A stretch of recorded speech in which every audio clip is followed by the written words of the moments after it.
Hi friends, ನಮಸ್ತೆ. Welcome back to my YouTube channel. ಹೇಗಿದ್ದೀರಾ? ಚೆನ್ನಾಗಿದ್ದೀರಾ ಅಂತ ಭಾವಿಸ್ತಾ ಇವತ್ತಿನ ಬ್ಲಾಗನ್ನು ಸ್ಟಾರ್ಟ್ ಮಾಡ್ತಾ ಇದ್ದೀನಿ. ಇನ್ನೂ ಚಾನಲ್ನ ಯಾರೆಲ್ಲ ಸಬ್ಸ್ಕ್ರೈಬ್ ಮಾಡ್ಕೊಂಡಿಲ್ಲ, ಪ್ಲೀಸ್ ಸಬ್ಸ್ಕ್ರೈಬ್ ಮಾಡಿಕೊಂಡು ಲೈಕ್ ಮಾಡಿ. ಹಾಗೆಯೇ ನಿಮ್ಮ ಫ್ರೆಂಡ್ಸ್ ಆ್ಯಂಡ್ ಫ್ಯಾಮಿಲಿ ಮೆಂಬರ್ಸ್ಗೂ ಕೂಡ ಶೇರ್ ಮಾಡಿ, ಅವರು ನೋಡಿ ಚಾನಲ್ಗೆ ಸಪೋರ್ಟ್ ಮಾಡಲಿ ಅಂತ ಕೇಳ್ತಾ ಇವತ್ತಿನ ಬ್ಲಾಗನ್ನು ಸ್ಟಾರ್ಟ್ ಮಾಡೋಣ. ಇವತ್ತು ಬೆಳಗ್ಗೆಯಿಂದ ಬ್ಲಾಗನ್ನು ಸ್ಟಾರ್ಟ್ ಮಾಡ್ತಾ ಇದ್ದೀನಿ. ಅಂದರೆ ಟೀ ಮಾಡ್ತಾಯಿದ್ದೀನಿ. ಇವಾಗ ಮಕ್ಕಳಿಗೆಲ್ಲ ಹಾಲು ಕಾಯಿಸ್ಕೊಟ್ಟು ಇವಾಗ ಟೀನ ಮಾಡ್ತಾಯಿದ್ದೀನಿ.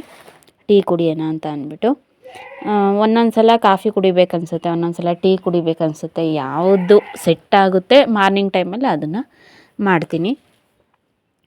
ಕಾಫಿ ಎಲ್ಲರಿಗೂ ಡೈಲಿ ಕಾಸು ಇದ್ದೆ, ಹಂಗಾಗಿ ಇವತ್ತು ಸ್ವಲ್ಪ ಡಿಫ್ರೆಂಟಾಗಿರಲಿ ಅಂತ ಅಂದ್ಬಿಟ್ಟು ಟೀ ಮಾಡಿಕೊಡ್ತಾಯಿದ್ದೀನಿ. ಇನ್ನು ಪಾತ್ರೆ ಸ್ಟ್ಯಾಂಡಲ್ಲೇ ಸ್ವಲ್ಪ ಪಾತ್ರೆ ಎಲ್ಲನೂ ತೊಳ್ಕೊಂಬಂದು ಇಟ್ಟಿದ್ನಲ್ವ, ಇನ್ನೂ ಜೋಡಿಸಿರಲಿಲ್ಲ. ನೀಟಾಗಿ ಅದ್ರ ಮೇಲೆ ಆರ್ಗನೈಸ್ ಮಾಡಬೇಕು. ನಿಮ್ಗೆ ಗೊತ್ತಲ್ಲ, ನಾನು ಎಷ್ಟೇ ಮಾಡಿದ್ರೂ ಒಂದು ಕೈ ಅಲ್ಲ ನಮ್ಮ ಮನೆಯಲ್ಲಿ ಪಾತ್ರೆಗಳೆಲ್ಲ, ಅಥವಾ ಅಡುಗೆ ಮಾಡೋದಾಗಲಿ. ಈ ಥರ ಅಡುಗೆ ಮಾಡೋದು ನಾನು ಒಬ್ಬಳೇ ಮಾಡ್ತೀನಿ, ಬಟ್ ಪಾತ್ರೆಗಳು ಅದು ಇದು ಏನಾದರೂ ಒಂದು ತಗೋಬೇಕು ಅಂದಾಗ ನಾನು ಇಟ್ಟಿದ್ದು ಒಂದು ವಸ್ತು ಇನ್ನೊಂದು ಕಡೆ ಇರಲ್ಲ, ಒಂದು ಕಡೆ ಇರೋದಿಲ್ಲ, ಇನ್ನೊಂದು ಕಡೆ ಹಂಗೆ ಹಿಂಗೆ ಅಂತ ಆಡ್ತಾ ಇರುತ್ತೆ. ಹಾಗಾಗಿ ನಾನು ಜಾಸ್ತಿ ಮೇಕ್ ಓವರ್ ಮಾಡೋಕ್ಕೆ ಹೋಗಲ್ಲ. ಪಾತ್ರೆ ಸ್ಟ್ಯಾಂಡಿಗೆ ಸ್ವಲ್ಪ ಶೀಟ್ ಗೀಟ್ ಎಲ್ಲ ಹಾಕ್ಬಿಟ್ಟು, ಅಂದರೆ ಪ್ಲಾಸ್ಟಿಕ್ದು ಒಂದು ಸ್ಟಿಕ್ ಥರ ಬರುತ್ತೆ ನಮ್ಮ ಮನೇಲಿದೆ, ಅದು ಇನ್ನೂ ಸ್ಟಿಕ್ ಮಾಡೋದಕ್ಕೆ ನನಗೆ ಟೈಮ್ ಆಗಿಲ್ಲ. ಸ್ಟಿಕ್ ಮಾಡಿಬಿಟ್ಟು ಅದ್ರ ಮೇಲೆ ಪಾತ್ರೆಗಳೆಲ್ಲ ಜೋಡಿಸೋ ಅಂಥದ್ದು. ಅದು ಏನು ಮಧ್ಯದಲ್ಲಿ ಗ್ಯಾಪ್ ಇದೆ ನೋಡಿ, ಏನೋ ವೈರಿಂಗ್ ಥರ ಕಡ್ಡಿ ಸ್ಟಿಕ್ ಥರ ಇದೆಯಲ್ಲ, ಅದರೊಳಗಡೆ ಕಾಫಿ ಕುಡಿತೀವಲ್ಲ, ಸಣ್ಣ ಸಣ್ಣ ಗ್ಲಾಸ್ ಎಲ್ಲನೂ ನೀಟಾಗಿ ಜೋಡ್ಸೋಕ್ಕಾಗೋದೇ ಇಲ್ಲ, ಎಲ್ಲ ಬಿದ್ದೋಗ್ಬಿಡ್ತವೆ. ಟೈಮಲ್ಲಿ ಬೇರೆ ಪಾತ್ರೆಗಳು ಕೂಡ ಜೋಡ್ಸೋದಕ್ಕಾಗಲ್ಲ. ಅದಕ್ಕೆ ಆ ಥರ ಸ್ಟಿಕ್ ಮಾಡಿಬಿಟ್ರೆ ನೀಟಾಗಿರುತ್ತೆ. ಪ್ರತಿಯೊಂದು ಒಂದು ಗ್ಲಾಸ್ ಕೂಡ ನೀಟಾಗಿ ಜೋಡಿಸಿ ಎತ್ತಿಡ್ಬೋದಲ್ವ, ಹಾಗಾಗಿ ಅದೊಂದು ಸ್ಟಿಕ್ ಮಾಡಬೇಕು. ಇವಾಗ ನೋಡಿ ಟೀ ಮಾಡಿ ಕೊಡ್ತಾಯಿದ್ದೀನಿ, ಕುಡಿತಾ ಇದ್ದಾರೆ. ಇಲ್ಲಿ ನೋಡಿ ನನ್ನ ಮಗ ಬ್ರೆಡ್ ಇತ್ತಲ್ಲ, ಅದನ್ನು ಕೊಟ್ಟರೆ ಅವನೊಬ್ಬನೇ ತಿಂತಾ ಕೂತ್ಕೊಂಡಿದ್ದಾನೆ. ತಿನ್ನಬೇಕಂದ್ರೆ ಮಕ್ಕಳು ಈ ಥರನೇ ತಿನ್ನಬೇಕು, ಎಡಗೈಯೋ ಬಲಗೈಯೋ. ಸ್ಟಾರ್ಟಿಂಗು ಮಕ್ಕಳಿಗೆ ಬಾಯೊಳಗಡೆ ಏನಾದರೂ ತಿನ್ನಬೇಕು ಅಂದರೆ ಎಡಗೈಯೇ ಅಂತೆ ಹೋಗೋದು. ಆಮೇಲೆ ರೂಢಿ ಆಗ್ತಾರೆ. ನಾವು ಸ್ವಲ್ಪ ಮಕ್ಕಳು 1.5-2 ವರ್ಷ ಆಗ್ತಿದ್ದಂಗೆ ನಾವು ಸ್ವಲ್ಪ ಬಲಗೈಯಲ್ಲಿ ತಿನ್ನೋ ಥರ ರೂಢಿ ಮಾಡಬೇಕು. ಹಾಗೆಯೇ ಸ್ಯಾರಿ ನಾನು ಫ್ರೆಂಡ್ಸ್ ನೀಟಾಗಿ ಅವಾಗ ನಾನು ಯಾರ ಕೈಲೋ ಕೊಟ್ಬಿಟ್ಟು ಬ್ಲೌಸ್ಗಳೆಲ್ಲ ಹೊಲಿಸಿದ್ದೆ. ಅದು ಸ್ವಲ್ಪ ಬೆನ್ನು ನಾನು ಸ್ವಲ್ಪ ಬಕ್ಕೊಂಡು ನಡಿತೀನಿ ನೋಡಿ, ಸ್ವಲ್ಪ ಗೂನ್ ಬೆನ್ನು ಥರ ಏನಾಗುತ್ತೆ, ಅವರು ಜಾಸ್ತಿ ಡೀಪ್ ಇಟ್ಟಿಲ್ಲ, ಒಂಥರ ಇದು ಅಜ್ಜಿದಿರಿಗೆ ಡೀಪ್ ಹಿಡ್ದಲೇ ಹಿಂದೆ ಬೆನ್ನ ಹತ್ರ ಎಲ್ಲ ಹೊಲಿತಾರಲ್ವ, ಆ ಥರ ಹೊಲಿದು ಬಿಟ್ಟಿದ್ದಾರೆ. ಅದೇನಾಗುತ್ತೆ, ನಾನು ಸ್ಯಾರಿ ಉಟ್ಕೊಂಡಾಗ ಅದು ನನಗೆ ಟೈಟಾಗಿ ನೀಟಾಗಿ ಫಿಟ್ಟಾಗಿ ಕೂರಲ್ಲ ಬ್ಲೌಸ್ಗಳೆಲ್ಲ. ಆಮೇಲೆ ಇವಾಗ ಆಗೋದು ಇಲ್ಲ ಬ್ಲೌಸ್ಗಳೆಲ್ಲ, ತೀರಾ ಅವಾಗ ಸಣ್ಣ ಇದೆ, ಇವಾಗ ಸ್ವಲ್ಪ ದಪ್ಪ ಆಗಿದ್ದೀನಲ್ವ, ಹಂಗಾಗಿ ಯಾವ ಬ್ಲೌಸು ಆಗೋಲ್ಲ. ಲಾಸ್ಟ್ ಸ್ಟಿಚ್ಚು ಓಪನ್ ಮಾಡಿ ಹಾಕ್ಕೊಳ್ಳೋಣ ಅಂದ್ರೂ ಅದಕ್ಕೆ ಏನೋ ಲಾಸ್ಟ್ ಸ್ಟಿಚ್ಚಿಗೆ ಕಟ್ ಮಾಡಿಬಿಟ್ಟಿದ್ದಾರೆ ಮಧ್ಯದಲ್ಲಿ. ಈ ಏನೋ ಬೇರೆ ಬ್ಲೌಸ್ಗಳೆಲ್ಲ ಬೇಗ ತೊಗೊಂಬಂದು ನಮ್ಮ ಹತ್ರ ಹೊಲಿಸ್ಕೊಳ್ಳಿ ಅನ್ನೋ ಥರ. ಕೆಲವೊಂದು ಟೈಲರ್ಸ್ಗಳು ಇರ್ತಾರಲ್ಲ, ಕೆಲವರೆಲ್ಲ ಜಿಗ್ಜಾಗೆಲ್ಲ ಮಾಡಿ ಎಂಡಿಂಗಲ್ಲಿ ಎಲ್ಲ ಮಾಡಿರ್ತಾರೆ. ಆ ಥರ ಅಲ್ಲ, ಜಿಗ್ಜಾಗ್ ಮಾಡಿನೂ ಕಟ್ ಮಾಡ್ತಾರೆ, ಮತ್ತು ಎಲ್ಲರೂ ಲೂಸು ಟೈಟ್ ಆದರೆ ಸ್ಟಿಚ್ ಹಾಕೊಂಡ್ಬಿಡ್ತಾರೆ ಅಂತ. ಹಂಗಾಗಿ ಬ್ಲೌಸ್ಗಳೆಲ್ಲ ಆಗಲ್ಲ. ನನ್ನ ಹತ್ರನೂ ಸ್ಯಾರಿಗಳು ಅಷ್ಟು ಇರಲಿಲ್ಲ. ಈ ಸ್ಯಾರಿಗಳು ಬಂದು 2 ಮದುವೆಗೆ ಅಂತ ಕೊಟ್ಟಿದ್ದರು. ನಮ್ಮತ್ತೆ ಏನೆಲ್ಲ ಸೀರೆನೇ ನೀನೇ ಉಡ್ಕೊತೀಯ, ಒಂದು ಸೀರೆನಾದರೂ ಕೊಟ್ಟಿದ್ದೀಯ ಅಂತ ನಾನೇ ಬಾಯ್ಬಿಟ್ಟು ಕೇಳಿದೆ. ಹಾಗಾಗಿ ಸರಿ ಆಯಿತು ತಗೋ ಇವೆ 2 ಅಂತ ಅಂದರು. ಹಂಗಾಗಿ ನಾನು ಹೆಂಗಿದ್ದಾವೆ ಸ್ಯಾರಿ ಏನು ಅಂತ ಅಂದ್ಬಿಟ್ಟು ಓಪನ್ ಮಾಡಿ ನೋಡ್ತಾ ಇದ್ದೆ. ನಮಗೂ ದೇವಸ್ಥಾನ ಅದು ಇದು ಅಂತ ನಾನು ನಿಮಗೆ ಬ್ಲಾಗಲ್ಲಿ ಶೇರ್ ಮಾಡ್ಕೊಳ್ತಾ ಹೋಗ್ತೀನಿ ಮುಂದಕ್ಕೆ. ಆವಾಗ ಸ್ಯಾರಿಗಳೆಲ್ಲ ಉಟ್ಕೊಂಡೋಗಿ ದೇವಸ್ಥಾನಕ್ಕೆ ಅಥವಾ ಒಂದು ಫಂಕ್ಷನಿಗೆ ಯಾರ ಮನೆಗಾದರೂ ಹೋಗ್ತಾ ಇದ್ದೀವಿ ಅಂದರೆ ಅರಸೀಕೆರೆಯಲ್ಲಿ 1-2-3 ಜನ ಕರೆದಿದ್ದಾರೆ ನನ್ನ ಸಬ್ಸ್ಕ್ರೈಬರ್ಸು. ಅವ್ರ ಮನೆಗಳ್ಗೆ ಹೋಗಿ ಬರಬೇಕು. ಹೋದಾಗ ಹಂಗೆ ಹೋದರೆ ಸರಿ ಹೋಗಲ್ಲ, ಒಂದು ಟ್ರೆಡಿಷನಲ್ ಆಗಿ ಹೋಗೋಣ ಅಂತ ನಾನು ಭಾವಿಸ್ಕೊಂಡಿದ್ದೆ. ಸರಿ ಆಯಿತು ಅಂತ ಅಂದ್ಬಿಟ್ಟು ಸ್ಯಾರಿಗಳು ನೋಡ್ತಾಯಿದ್ದೆ, ಸ್ಟಿಚಿಂಗಿಗೆ ಕೊಡೋಣ.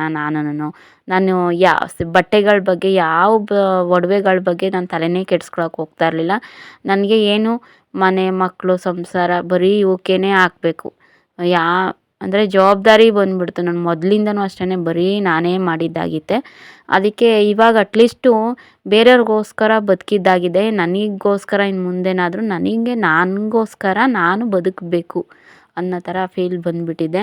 ಯಾರಿಗೇನೇ ಮಾಡೋಕ್ಕೆ ಹೋದ್ರೂ ನಾಳೆ ದಿನ ಒಂದು ಮಾತಲ್ಲ ಒಂದು ಮಾತು ಬಂದೇ ಬರುತ್ತೆ. ಹಿಂಗೆ ನಾವೇನು ಮಾಡು ಅಂತ ಹೇಳಿದ್ವಾ ನಿಮಗೆ, ನಿನಗೆ ಮಾಡು ಅಂತ ಹೇಳಿದ್ವಾ, ನಾವು ಮಾಡ್ಕೊಂಡಿದ್ದೀವಿ ಹಂಗೆ ಹಿಂಗೆ ಒಂದಕ್ಕೊಂದು ಮಾತು ಬೆಳೆಸಿ ಬೆಳೆಸಿ ಬೆಳೆಸಿ ತಪ್ಪು ಅವ್ರ ಕಡೆ ಇದ್ರೂ ಕೂಡ ನನ್ನ ತಪ್ಪಲ್ಲ ಅನ್ನೋ ಥರ ವಾದ ಮಾಡ್ತಾರೆ. ಇಂಥವ್ರ ಮಧ್ಯೆ ನಿಜವಾಗ್ಲೂ ಅವ್ರಿಗೋಸ್ಕರ ನಾವು ಮಾಡಿದ್ದು ನಿಜವಾಗ್ಲೂ ವ್ಯರ್ಥ ಅನ್ನೋ ಥರ ಆಗ್ಬಿಡ್ತು. ಮಾತಿಗೆ ಮಾತು ಬೆಳೆಸ್ದಾಗ ಇವ್ರಿಗೋಸ್ಕರ ನಾನು ಮಾಡಿದ್ದು ಅನ್ನೋ ಥರ ಫೀಲ್ ಆಯಿತು.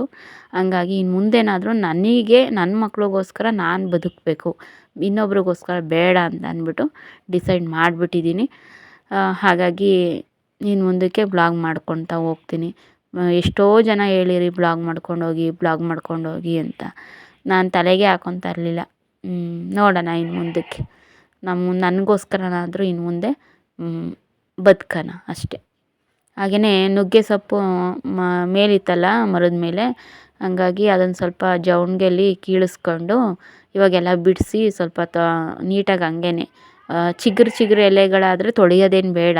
ಜಾಸ್ತಿ ಯಾರೂ ನುಗ್ಗೆ ಸೊಪ್ಪೇನು ತೊಳೆಯೋಕ್ಕೆ ಹೋಗಲ್ಲ. ಆದರೂ ಒಂದು ಸ್ವಲ್ಪ ಇರಲಿ ಅಂತ ಅಂದ್ಬಿಟ್ಟು ಹಾಗೆಯೇ ಕೊಡವ್ಬಿಟ್ಟು ಬೇಯೋದಕ್ಕೆ ಹಾಕ್ತಾಯಿದ್ದೀವಿ. ಅಂದರೆ ಬಸ್ಸಾರು ಮಾಡೋಣ ಅಂತ ಅಂದು.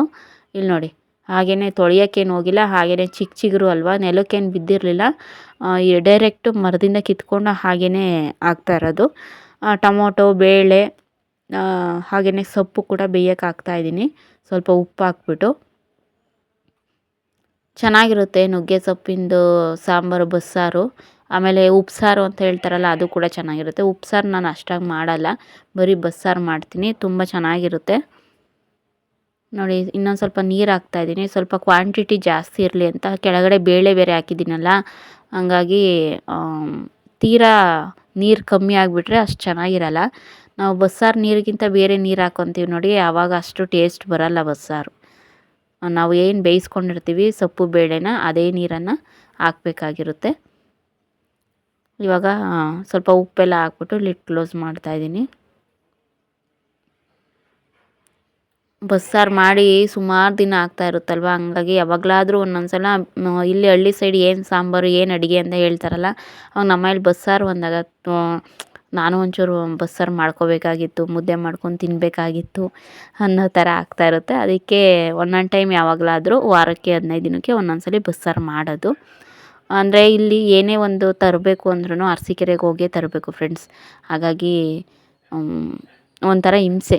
ಇಲ್ಲ ಓನ್ ವೆಹಿಕಲ್ಸ್ ಇದ್ದರೆ ಹೋಗ್ಬಿಟ್ಟಾದ್ರೂ ಬರ್ಬೋದು. ಇವಾಗ ಓನ್ ವೆಹಿಕಲ್ಸ್ ಇಲ್ವಲ್ಲ, ಹಂಗಾಗಿ ಆಟೋದಲ್ಲೇ ಹೋಗ್ಬೇಕು, ಆಟೋದಲ್ಲೇ ಬರಬೇಕು. ಹೋಗಿ ಬರ್ತೀವಿ ಅಂದರೆ ಒಂದು ದಿನಕ್ಕೆ 50 ರೂಪಾಯಿ ಬೇಕು. 50 ರೂಪಾಯಿ ಅಲ್ದಲೇ ಅಲ್ಲಿ ಅರಸೀಕೆರೆಯಲ್ಲಿ ಏನಾದರೂ ಒಂದೊಂದು ಅಂತ ಅಂದ್ರೂ ಖರ್ಚಾಗೇ ಆಗುತ್ತೆ ಅಲ್ವಾ. ಅದಕ್ಕೆ ಒಂದೊಂದು ಸಲ ಅರಸೀಕೆರೆಗೆ ಹೋಗೋದಕ್ಕೆ ಬೇಜಾರಾಗುತ್ತೆ. ವೀಡಿಯೋ ಅಪ್ಲೋಡಿಗಾದ್ರೂ ಹೋಗ್ಬೇಕನ್ಸುತ್ತೆ, ವೀಡಿಯೋಸ್ ಅಪ್ಲೋಡ್ ಆಗಲ್ಲ ಫ್ರೆಂಡ್ಸ್. ನೀವು ಅಪ್ಲೋಡ್ ಮಾಡಲ್ಲ ಬ್ಲಾಗ್ಸ್ಗಳನ್ನ ಅಂತೀರ, ನಿಜವಾಗ್ಲೂ ಇಲ್ಲಿ ಅಪ್ಲೋಡ್ ಆಗಲ್ಲ. ಹಾಗೆಯೇ ಬೇಯಿಸ್ಕೊಂಡಿದ್ನಲ್ವ, ಅದೆಲ್ಲನೂ ಕೂಡ ರುಬ್ಕೊಂಡೆ ನಾನು ಹಾಕಿ. ರುಬ್ಬೋದಕ್ಕೆ ಬೆಳ್ಳುಳ್ಳಿ ಎಲ್ಲ ನಾನು ಏನು ಐಟಮ್ ತೋರಿಸ್ದೆ ಅದನ್ನೆಲ್ಲನೂ ಕೂಡ ಹಾಕಿ ಮಸಾಲೆನ ರುಬ್ಕೊಂಡಿದ್ದೀನಿ. ಇವಾಗ ನಾನು ಒಂದು ಕಡೆ ಸಾಂಬಾರಿಗೂ ಇನ್ನೊಂದು ಕಡೆ ಕಾಳು ಒಗ್ಗರಣೆಗೂ ಕೂಡ ಹಾಕ್ತಾಯಿದ್ದೀನಿ. ಈಗ ಫಸ್ಟು ನಾವು ಬೇಯಿಸ್ಕೊಂಡಿದ್ದೀವಲ್ಲ ಸೊಪ್ಪು ಬೇಳೆನ, ಅದನ್ನು ಒಂದು ಕಡೆಯಿಂದ ಬಸ್ಕೊತೀನಿ. ಬಸ್ದು ನಾವು ಸಾಂಬಾರನ್ನ ಮಾಡ್ತೀವಿ. ಕೆಲವರೆಲ್ಲ ಏನು ಮಾಡ್ತಾರೆ, ಈಗ ಏನು ಬಸ್ಸಾರಿಗೆ ಅಂತ ಮಾಡ್ಕೊಂಡಿರ್ತಾರಲ್ಲ, ಅದನ್ನು ಮೇಲ್ಮೇಲೆ ತಕ್ಕೊಂಬಿಟ್ಟು ಅದನ್ನು ಏನು ಉಪ್ಸಾರು ಅಂತ ಮಾಡ್ಕೊತಾರೆ. ಅದು ಸಪ್ರೇಟು. ಮೆಣಸು ಜಾಸ್ತಿ ಹಾಕ್ತಾರೆ, ಜೀರಿಗೆ ಜಾಸ್ತಿ ಹಾಕ್ತಾರೆ, ಹುಣಸೆಹಣ್ಣು ಈ ಥರ ಎಲ್ಲ ಹಾಕ್ತಾರೆ. ನಾನು ಅದು ಕಮ್ಮಿ ಮಾಡೋದು. ಮಾಮೂಲಿ ಬಸ್ಸಾರು ಉಪ್ಸಾರಿಗೆ ಏನು ಹಾಕ್ತಾರೆ ಅದರಲ್ಲಿ ಸ್ವಲ್ಪ ಕ್ವಾಂಟಿಟಿ ಕಮ್ಮಿ ಹಾಕಿ ಸೊಪ್ಪು ಬೇಳೆನೂ ಹಾಕ್ಕೊಂಡು ರುಬ್ಕೊಂಡು ನಾನು ಸಾಂಬಾರನ್ನ ಆ ನೀರಿಗೆ ಮಸಾಲೆನ ರುಬ್ಬಿಟ್ಟು ಹಾಕಿ ಕುದಿಸ್ತೀನಿ ಒಂದು ಕುದಿನ. ಅಲ್ಲಿಗೆ ಬಸ್ಸಾರು ರೆಡಿ ಆಗುತ್ತೆ.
ಇವಾಗ ನಾನು ಒಗ್ಗರಣೆ ಹಾಕ್ಕೊತಾ ಇದ್ದೀನಿ. ಇದು ಕಾಳು ಒಗ್ಗರಣೆ, ಬೇಳೆ ಮತ್ತು ಸೊಪ್ಪು ಎಲ್ಲನೂ ಸಾಸಿವೆ, ಸ್ವಲ್ಪ ಕರಿಬೇವು, ಈರುಳ್ಳಿ, ಎಣ್ಣೆ ಎಲ್ಲ ಹಾಕ್ಬಿಟ್ಟು ಒಗ್ಗರಣೆ ಮಾಡಿಕೊಂಡು ಬೇಯಿಸಿರುವಂಥದ್ದು ಕಾಳು ಮತ್ತು ಸೊಪ್ಪಿದೆಯಲ್ಲ ಅದನ್ನು ಒಗ್ಗರಣೆ ಮಾಡ್ತಾಯಿದ್ದೀನಿ. ನಾನಿವತ್ತು ಮೆಣಸಿನ್ಕಾಯಿ ಹಾಕ್ತಾಯಿಲ್ಲ. ಮೆಣಸಿನ್ಕಾಯಿ ಒಣಮೆಣ್ಸಿನ್ಕಾಯಿ ಇದ್ದರೆ ಯೂಸ್ ಮಾಡ್ಕೋಬೋದು. ಹಸಿರು ಮೆಣಸಿನ್ಕಾಯಿ ಬಂದು ಸ್ವಲ್ಪ ಹೀಟು, ತೀರಾ ಖಾರ ಆದರೆ ಮಕ್ಕಳು ತಿನ್ನೋದಿಲ್ಲ. ಇವಾಗ ಚೂರೇ ಅನ್ನ ಅನ್ನ ಅಂತ ಅಂದ್ಬಿಟ್ಟು ಚೆನ್ನಾಗಿ ಊಟ ಮಾಡ್ತಾನೆ. ಸುಮ್ಮನೆ ಖಾರ ಮಾಡಿದ್ರೆ ಅವನು ಬಾಯಿಗೂ ಕೂಡ ಇರಿಸ್ಕೊಳ್ಳಲ್ಲ. ಅದಕ್ಕೆ ಸ್ವಲ್ಪ ಚಿಲ್ಲಿ ಪೌಡ್ರ್ ಯೂಸ್ ಮಾಡಿಕೊಂಡು ಈ ರೀತಿ ಒಗ್ಗರಣೆನ ಮಾಡ್ಕೊಂಡಿದ್ದೀನಿ. ಇವಾಗ ಸಾಂಬಾರನ್ನ ಒಗ್ಗರಣೆ ಮಾಡ್ತಾಯಿದ್ದೀನಿ. ಸಾಂಬಾರನ್ನ ಒಂದು 2 ಕುದಿ ಬರ್ಸಿದ್ರೆ ಆಯಿತು, ಸಾಕು. ಸಾಂಬಾರು ಕೂಡ ರೆಡಿ ಆಗೋಗುತ್ತೆ. ತೀರಾ ನಾವು ಬೇಯಿಸೋದಕ್ಕೆ ಹೋಗ್ಬಾರ್ದು ಬಸ್ಸಾರು. ನಾವು ಹುಣಸೆ ಹಣ್ಣೆಲ್ಲ ಹಾಕಿರ್ತೀವಲ್ಲ ಮತ್ತು ಟೊಮೊಟೊ ಎಲ್ಲ ರುಬ್ಬಿರ್ತೀವಲ್ವ, ತೀರಾ ಹುಳಿ ಥರ ಆಗಿಬಿಡುತ್ತೆ. ಇವಾಗ ಹುಣಸೆ ಹುಳಿ ಗೊಜ್ಜು ಗೊತ್ತಿರುತ್ತಲ್ವ, ಆ ಥರ ಆಗೋಗುತ್ತೆ ತಿಂತಾ. ಅದಕ್ಕೆ ತೀರಾ ಕುದ್ಸೋಕ್ಕೆ ಹೋಗ್ಬಾರ್ದು. ಒಂದು 2 ಕುದಿಯೋವರೆಗೂ ಕುದಿಸಿದ್ರೆ ಸಾಕು. ಆಮೇಲೆ ಇವಾಗ ಬೆಳಗ್ಗೆ ಮಾಡಿದ್ದೀನಲ್ವ, ಇನ್ನು ನೈಟ್ ಏನಾಗುತ್ತೆ, ಇನ್ನೊಂದು ಸಲ ನಾನು ಬಿಸಿ ಮಾಡಬೇಕಾದ್ರೆ ಆವಾಗ ಇನ್ನೂ ಉಪ್ಪು ಮಳಸ್ದಂಗೆ ಆಗ್ಬಿಡುತ್ತೆ. ಅದಕ್ಕೆ ಅದೆಲ್ಲ ಬೇಡ ಅಂತ ಅಂದ್ಬಿಟ್ಟು ಸ್ವಲ್ಪ ಒಂದು 2 ಕುದಿ ಕುದಿಸಿದ್ದೀನಿ ಅಷ್ಟೇ. ಇವಾಗ ನೀರು ಬರ್ತಿದ್ವಲ್ಲ, ನಮಗೇನು ಯಾಕೋ ನೀರೇ ಹತ್ತುತ್ತಾ ಇರಲಿಲ್ಲ ಫ್ರೆಂಡ್ಸ್. ಹೆಂಗೆ ಇಟ್ಟರು ಸಿಂಟೆಕ್ಸಿಗೆ ನೀರು ಹತ್ತುತ್ತಾ ಇಲ್ಲ. ಅದಕ್ಕೆ ಅಲ್ಲಿ ನಮ್ಮ 2ನೇ ಮಾವವರು ಹಾಸ್ಪಿಟ್ಲಿಗೆ ಅಂತ ಹೋಗಿದ್ದರು. ಅವರಲ್ಲಿ ನೀರು ಹಿಡಿಯೋರು ಯಾರೂ ಇರಲಿಲ್ಲ. ಹಂಗಾಗಿ ಸರಿ ಆಯಿತು ಅಂತ ಅಂದ್ಬಿಟ್ಟು ಎತ್ತುಯ್ಯೋಕ್ಕೆ ಯಾರು ಎತ್ತುಯ್ತಾರೆ ಅಂತ ಇವಾಗ ನಾನು ನೀರನ್ನು ಅಲ್ಲಿಂದ ಪೈಪ್ ತಗೊಂಡು ಹಾಕ್ಕೊತಾ ಇದ್ದೀನಿ. ಪೈಪ್ ಹಾಕ್ಕೊತಾ ಇದ್ದೀನಿ ಅಂದರೆ ಅಲ್ಲಿಂದ ಇಲ್ಲಿಗೆ ಹತ್ತುತ್ತಾ ಇಲ್ಲ. ಆದ್ರೂ ಕೂಡ ಒಂದ್ಸಲ ನೋಡೋಣ ಅಟ್ಲೀಸ್ಟ್ ಎಷ್ಟು ಹತ್ತದ ಅಷ್ಟೇ ಆಗಲಿ, ಅಟ್ಲೀಸ್ಟು ಒಂದು 3/4 ಡ್ರಮ್ ಆದರೂ ತುಂಬಿಕೊಳ್ಳಿ ಅಂತ ಅಂದ್ಬಿಟ್ಟು ನಾನು ಟ್ರೈ ಮಾಡ್ತಾಯಿದ್ದೀನಿ. ಒಂದು ಕಡೆ ಪೈಪ್ ಆದರೆ ಇನ್ನೊಂದು ಕಡೆ ಆಗಂಗಿಲ್ಲ, ಇನ್ನೊಂದು ಕಡೆ ಆದರೆ ಮತ್ತೊಂದು ಕಡೆ ಆಗಂಗಿಲ್ಲ ಅನ್ನಂಗೆ ಆಗ್ತೈತೆ. ಅಲ್ಲಿಗೂ ಇಲ್ಲಿಗೂ ಪೈಪೆಲ್ಲ ಕಟ್ ಮಾಡಿ ರೆಡಿ ಮಾಡಿ ಮಾಡ್ತಾಯಿದ್ದೀನಿ. ಆದರೂ ಕೂಡ ಫೈನಲಾಗಿ ಆಗಲೇ ಇಲ್ಲ. ಕೊನೆಗೆ ಏನು ಮಾಡಿದೆ ಅಂದರೆ 2 ಆ ಕಡೆ ಪೈಪ್ನೂ ಈ ಕಡೆ ಪೈಪ್ನೂ ಒಂದು ಟಬ್ಬಿಗೆ ಹಾಕ್ಬಿಟ್ಟು ಬೇಗ ನೀರು ತುಂಬೋ ಥರ ಟಬ್ಬು, ಆಮೇಲೆ ಬಕೀಟಲ್ಲಿ ತಗೊಂಡು ಎತ್ತುಯ್ದೆ. ಆವಾಗ ಸ್ವಲ್ಪ ತುಂಬಿತು ಬೇಗ. ನೋಡಿ ಹಿಂಗಾದರೂ ಕೂಡ ನೀರು ಹತ್ತಲಿಲ್ಲ ಸಿಂಟೆಕ್ಸಿಗೆ. ಅದಕ್ಕೆ ಟಬ್ ಒಳಗಡೆ ಹಾಕ್ಬಿಟ್ಟು ನಮ್ಮ ಮನೆ ಹತ್ರ ಇರೋ ನಲ್ಲಿ ನೀರನ್ನು, ನಮ್ಮ ಮಾವರ ಮನೆ ಹತ್ರ ಇರೋ ನಲ್ಲಿ ನೀರನ್ನು ಒಂದು ಟಬ್ಬಿಗೆ ನೀರನ್ನ ಸೇವ್ ಮಾಡಿಕೊಂಡು ಅದರಿಂದ ತೆಗೆದು ಸಿಂಟೆಕ್ಸ್ ಡ್ರಮ್ನ ಎತ್ತುಯ್ದೆ. ಅಂದರೆ ತುಂಬಿಸ್ದೆ ನೀರನ್ನ, ಬೇಗ ತುಂಬಿತು. ಇಲ್ಲ ಅಂತಂದಿದ್ರೆ ನಮಗೆ 2 ದಿನಕ್ಕೊಂದ್ಸಲಿ 3 ದಿನಕ್ಕೊಂದ್ಸಲಿ ನೀರು ಬಿಡ್ತಾರಲ್ವ, ಆವಾಗ ನಮಗೂ ಪ್ರಾಬ್ಲಮ್ ಆಗುತ್ತೆ. ಮಕ್ಕಳಿರೋ ಮನೇಲಿ ಗೊತ್ತಲ್ಲ, ಯಾವಾಗಲೂ ಕೂಡ ಎನಿ ಟೈಮ್ ನೀರು ಇರಲೇಬೇಕು. ಇಲ್ಲ ಅಂತ ಅಂದರೆ ತುಂಬ ಕಷ್ಟ ಆಗುತ್ತೆ. ಈ ಮಳೆ ಬೇರೆ ಬರ್ತಾ ಇದೆಯಲ್ವ ಇತ್ತೀಚೆಗೆ, ಅದು ಒಂಥರ ಮಣ್ಣಿಂದು ನೀರು ಎಲ್ಲನೂ ಇಳ್ಕೊಂಬಿಟ್ಟು ಸಿಂಟೆಕ್ಸ್ ಮೇಲೆಲ್ಲನೂ ತೀರಾ ಒಂಥರ ಮಣ್ಣು ಕುತ್ಕೊಂಡಿತ್ತು. ಅದಕ್ಕೆ ಎಲ್ಲ ಪೂರ್ತಿ ಒಳ್ಳೋಗಂಗೆಲ್ಲ ತುಂಬಿರೋ ನೀರನ್ನು ಉಯ್ದುಬಿಟ್ಟು ಆಮೇಲೆ ಮುಚ್ಚಳ ಕ್ಯಾಪನ್ನು ಕ್ಲೋಸ್ ಮಾಡಿಬಿಟ್ಟು ಮತ್ತೆ ಸಿಂಟೆಕ್ಸಿಗೆಲ್ಲ ನೀರು ಹಾಕಿ ನೀಟಾಗಿ ತೊಳೆದು ಎಲ್ಲ ರೆಡಿ ಮಾಡಿದೆ. ನೋಡಿ ಈ ರೀತಿ ತುಳಸಿ ಗಿಡ ಬರ್ತಾಯಿದೆ ನೀಟಾಗಿ ಚೆನ್ನಾಗಿ.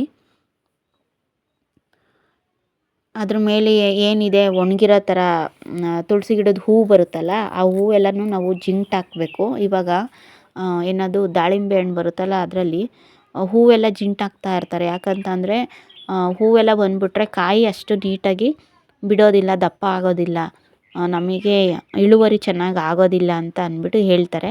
ಅದೇ ರೀತಿ ಅದ್ರದ್ದು ತುಳಸಿ ಗಿಡದ ಹೂವು ಮೇಲ್ಗಡೆ ಏನೆಲ್ಲ ಇರುತ್ತೆ ಅದೆಲ್ಲ ಜಿಂಟಾಕ್ತಾಯಿದ್ರೆ ತುಳಸಿ ಗಿಡ ನೀಟಾಗಿ ಬರುತ್ತೆ ಮತ್ತು ಚೆನ್ನಾಗಿ ಚಿಗುರುಕೊಳ್ಳುತ್ತೆ, ಬೇಗ ಬಾಡೋಗೋದಿಲ್ಲ ಮತ್ತು ಒಣಗೋಗೋದಿಲ್ಲ. ಈ ರೀತಿ ಈಗ ನಾನು ಅದೆಲ್ಲನೂ ಕೂಡ ಜಿಂಟಾಕ್ತೀನಿ. ಇವಾಗ ಅದು ಹಳೇದು ವಿಡಿಯೋ ಅಲ್ವಾ, ಇವಾಗ ನೀಟಾಗಿ ಬಂದಿದೆ, ತೋರಿಸ್ತೀನಿ ನಾನು ನಿಮಗೆ. ನೋಡಿ ಈ ರೀತಿ ಲಿಟ್ಟನ್ನು ಕ್ಲೋಸ್ ಮಾಡ್ತಾಯಿದ್ದೀನಿ, ಕ್ಯಾಪೆಲ್ಲ ಕ್ಲೋಸ್ ಮಾಡಿಬಿಟ್ಟು ಅದ್ರ ಮೇಲೆ ಒಂದು ಬಕೆಟ್ ನೀರು ಇದು, ಆಮೇಲೆ ಒಂದು ಚೀಲ ಎಲ್ಲ ಕ್ಲೋಸ್ ಮಾಡಿ, ಅಂದರೆ ಒಂದು ಕೆಳಗಡೆ ಪ್ಲಾಸ್ಟಿಕ್ ಚೀಲ ಇದೆಯಲ್ಲ ಅದೆಲ್ಲ ಕ್ಲೋಸ್ ಮಾಡ್ತೀನಿ. ಯಾಕಂತಂದರೆ ಸ್ವಲ್ಪ ಬಿಸಿಲು ಚೆನ್ನಾಗಿ ಹೊಡಿತಾ ಇದೆಯಲ್ವಾ, ಅಂದರೆ ತುಂಬ ದಿನ ಬಾಳಿಕೆ ಬರೋವಂಥ ಡ್ರಮ್ಮು ಬೇಗ ಹೋಗಬಾರ್ದು ಅಂತ ಅಷ್ಟೇ, ಇನ್ನೇನಿಲ್ಲ. ಆ ಕಡೆ ಈ ಕಡೆ ಬೇರೆ ನಾವು ಜರುಗಾಡಿಸ್ತಾ ಇರ್ತೀವಿ ಡ್ರಮ್ಗಳನ್ನ ತೊಳೆಯೋದಕ್ಕೆ ಎಲ್ಲನೂ ಬೇಗ ಹೋಗ್ಬಿಡುತ್ತೆ. ತೀರಾ ಮೇಲಿದ್ದರೆ ಸಿಂಟೆಕ್ಸು ನಾವೇನು ಎತ್ತಲ್ಲ ಇಳ್ಕಲ್ಲ ಅಂದರೆ ಇದ್ದಿತ್ತವಲೇ ಇರುತ್ತೆ. ಹಂಗಾದರೆ ಬೇಗ ಹಾಳಾಗೋದಿಲ್ಲ. ನಾವಾದರೆ ತೊಳೆಯೋದಕ್ಕಾಗಿರ್ಬೋದು ಮತ್ತು ಅಲ್ಲಿಂದ ಇಲ್ಲಿಗೆ ಶಿಫ್ಟ್ ಮಾಡೋದಾಗಿರ್ಬೋದು ಎಲ್ಲ ಮಾಡ್ತಾಯಿರ್ತೀವಿ. ಬೇಗ ಹಾಳಾಗ್ಬಿಡುತ್ತೆ. ಒಣಗಿರುತ್ತಲ್ಲ ಕೆಳಗಡೆ ಪಟ್ ಅಂತ ಏನಾದರೂ ಒಂಚೂರು ಮಿಸ್ ಆಗಿಬಿತ್ತು ಅಂದರೆ ಹೋಯ್ತಂತಾನೆ ಸಿಂಟೆಕ್ಸ್ ಡ್ರಮ್ಮು. ಹಾಗೆಯೇ ಮಧ್ಯಾಹ್ನ ಮೇಲೆ ಅಂಗಡಿ ಹತ್ರ ಹೋಗಿದ್ದೆ. ಸ್ವಲ್ಪ ಬೇಳೆ ಅದೇನೋ ಖಾಲಿಯಾಗಿತ್ತು ತರೋಣ ಅಂತ. ಹಂಗೆ ಜ್ಯೂಸ್ ಬಾಟ್ಲಿತ್ತು ತಗೊಂಬಂದೆ. ಸಿಕ್ಕಾಪಟ್ಟೆ ಬಿಸಿಲಿತ್ತಲ್ಲ, ಸರಿ ಆಯಿತು ಅಂತ ಅಂದ್ಬಿಟ್ಟು ನಾನು ನಮ್ಮ ಅತ್ತೆ ನಮ್ಮ 2 ಜನ ಮಕ್ಕಳು ಕೂತ್ಕೊಂಡು ಜ್ಯೂಸ್ ಕುಡಿಯೋಣ ಅಂತ ಅಂದ್ಬಿಟ್ಟು ಜ್ಯೂಸ್ ಹಾಕ್ಕೊಟ್ಟಿದ್ದೀನಿ. ಎಲ್ಲರಿಗೂ ಕಾಫಿ ಕುಡಿತೀವಲ್ಲ ಅದೇ ಗ್ಲಾಸಲ್ಲಿ ಕೊಟ್ಟಿದ್ದೀನಿ ಕುಡಿಯೋದಕ್ಕೆ. ನಾನು ಕೂಡ ಇವಾಗ ಕುಡಿತಾ ಇದ್ದೀನಿ. ಇವತ್ತಿನ ವ್ಲಾಗ್ ಇಷ್ಟ ಆಗಿದ್ದರೆ ಪ್ಲೀಸ್ ಲೈಕ್ ಮಾಡಿ, ಸಬ್ಸ್ಕ್ರೈಬ್ ಮಾಡ್ಕೊಳ್ಳಿ ಮರಿದಲ್ಲೇ. Thank you for watching. Bye, take care.